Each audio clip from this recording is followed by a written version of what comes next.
कुंडलिनी जागरण के दौरान होने वाली संवेदना या चक्र साधना के दौरान होने वाले अनुभव मिथ्या या अवास्तविक नहीं है।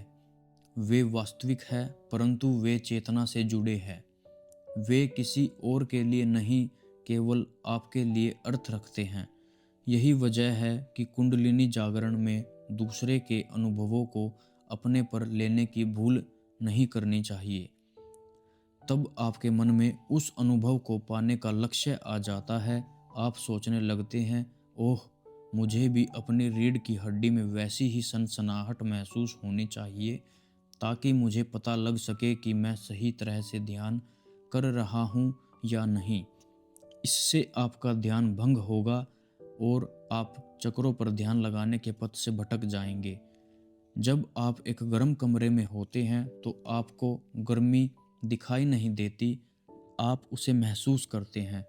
ठीक इसी तरह जब आप चक्रों पर ध्यान लगाना आरंभ करते हैं तो आप अपने अनुभवों तथा नई प्राप्त योग्यताओं के बल पर ही जान पाते हैं आपके भीतर रूपांतरण हो रहा है।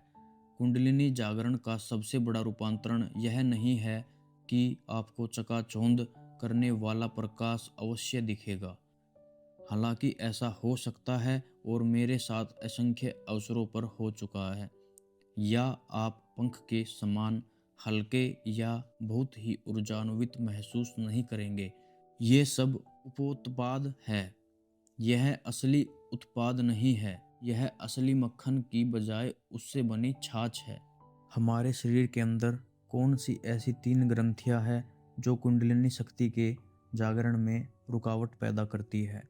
किसी भी प्रकार की साधना में 2 प्रकार की बाधाएं पाई जाती है, बाहरी व आंतरिक। बाहरी बाधाओं का संबंध अनुकूल परिवेश से है, जिसमें प्राकृतिक आपदा, असुरक्षित स्थान, सामाजिक सहयोग का अभाव, उचित भोजन व साधनों का न मिलना आदि आता है। बाहरी चुनौतियों के 2 प्रकार होते हैं। आदि भौतिक, ये बाधाएं साधनों के अभाव में आपकी प्रगति में बाधा बनती है।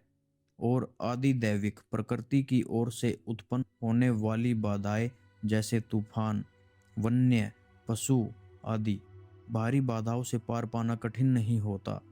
आप अपनी ज़रूरत के अनुसार जगह बदल सकते हैं और ये चुनौतियाँ दूर हो जाएगी।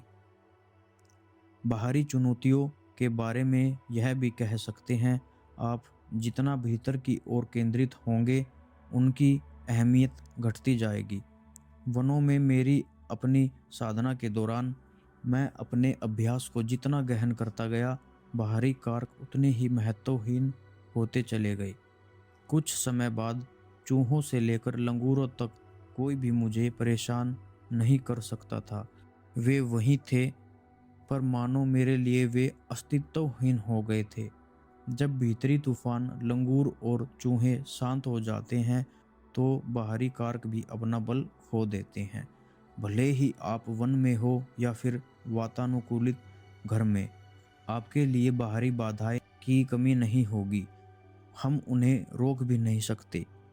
इसके अलावा यदि इनकी तुलना अपने भीतर की भयावह चुनौतियों से की जाए तो ये बयार का एक झोंका या केक के एक टुकड़े के समान लगती है। आंतरिक बाधाएं भी 2 प्रकार की ही हो सकती है। आदिदैहिक, ऐसी बाधाएं जो शरीर के भौतिक रोगों से उपजती है, तथा आध्यात्मिक, ये चुनौतियाँ भावों, विचारों व इच्छाओं के कारण आपकी प्रगति में रोड़ा अटकाती है। आदि दैहिक में दमा, गठिया, जुकाम या फिर किसी अन्य रोग को शामिल कर सकते हैं। ऐसा कुछ भी जो आपके शरीर के भीतर से उठता है और आपके ध्यान और केंद्र में विघन देता है, वही आंतरिक बाधा है। हालांकि एक साधक के लिए दूसरी प्रकार की बाधा यानी आध्यात्मिक बाधा ही सबसे बड़ी चुनौती होती है। यही तीनों ग्रंथियों की भूमिका सामने आती है। इन्हें ब्रह्म ग्रंथि, विष्णु ग्रंथि, रुद्र ग्रंथि कहते हैं। कुंडलिनी जागरण के पथ पर किसी साधक को जिन आंतरिक बाधाओं का सामना करना पड़ सकता है, वे तीनों ही इन ग्रंथियों के दायरे में आ जाती है। हमारा अधिकतर जीवन अपने आप से संघर्ष करने में ही बीत जाता है। हम कुछ भावों, विचारों व इच्छाओं को अपनी ओर से रोकने का भरसक प्रयास करते हैं और कुछ वांछित भावों व विचारों को विकसित करना चाहते हैं। हम कुछ निश्चित लोगों को क्षमा करना चाहते हैं, परंतु अपराध बोध का अनुभव करते हैं, क्योंकि हम उनके कारण अपने दिल पर लगी ठेस को भुला नहीं पाते। हम प्रसन्न होना चाहते हैं, किसी के प्रति कोई वासना या घृणा नहीं करना चाहते, परंतु फिर भी ऐसा जान पड़ता है मानो हमारे भावों तथा विचारों का अपना ही एक जीवन हो। हम अपनी भावनाओं व सोच को बहलाने की कोशिश करते हैं। हम उनके साथ मैत्रीपूर्ण व्यवहार रखना चाहते हैं, परंतु वे कोई रुचि नहीं रखते। ऐसा होने पर उन्हें समझने की बजाय हम उनका विरोध करने लगते हैं, उनसे कतराने लगते हैं। यही विरोध हमारे भीतर गांठों को जन्म देता है और हमारे जीवन को जटिल बना देता है। हमारी गांठें या बंधन वे हमें बांधते हैं, हमें उलझाते हैं और छोटा बना देते हैं। मूलाधार से उठते हुए कुंडलिनी स्वादिष्ठान चक्र में ब्रह्म ग्रंथि को भेदती है। मणिपुर चक्र से होते हुए अनाहत चक्र में विष्णु ग्रंथि को भेदती है और कंठ से बोह से होते हुए यह सिर में रुद्र ग्रंथि को भेदती है। यही वह शतदल कमल से भेंट करते हुए परमानंद और दिव्य मादकता का पान करती है। कुंडलिनी की प्रकृति प्रकाश की बैटरियों के समान है। यह 6 चक्रों से पार होते हुए जगमगाती है, अमृत के मद से परिपूर्ण। इसका आकार कमल के तने से छीले गए तंतु के अरबवें हिस्से के अंश मात्र से भी गूढ़ है। जब आप सकारात्मकता व प्रकाश से भर उठते हैं, जब आप अपने भीतर की वास्तविकता को देखने लगते हैं, तो आप स्वयं ही खिल उठते हैं।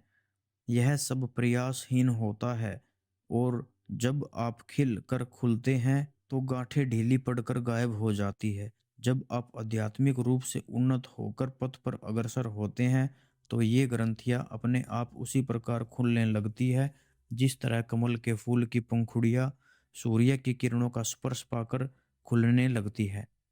कुंडलिनी जागरण की वास्तविक प्रक्रिया में आपको ऐसी किसी ग्रंथि पर केंद्रित नहीं रहना और न ही इन्हें खोलने का मानसिक चित्रण करना है। जब आपके शरीर में मांसपेशी की कोई गांठ बन जाती है तो आप उसका कोई इलाज नहीं करते, उसकी हल्के हाथों से मालिश करते ही गांठ अपने आप ठीक हो जाती है। ठीक इसी तरह जब आप होले से अपनी आत्मा को सहलाते हैं तो यह सहज व विश्रांत होने लगती है। आप अपने साथ बहुत आरामदेह महसूस करते हैं। आपके लिए यह जानना सरल होने लगता है कि आप जीवन की इस यात्रा में कौन है, कहाँ है, कैसे है और कब है और क्यों है।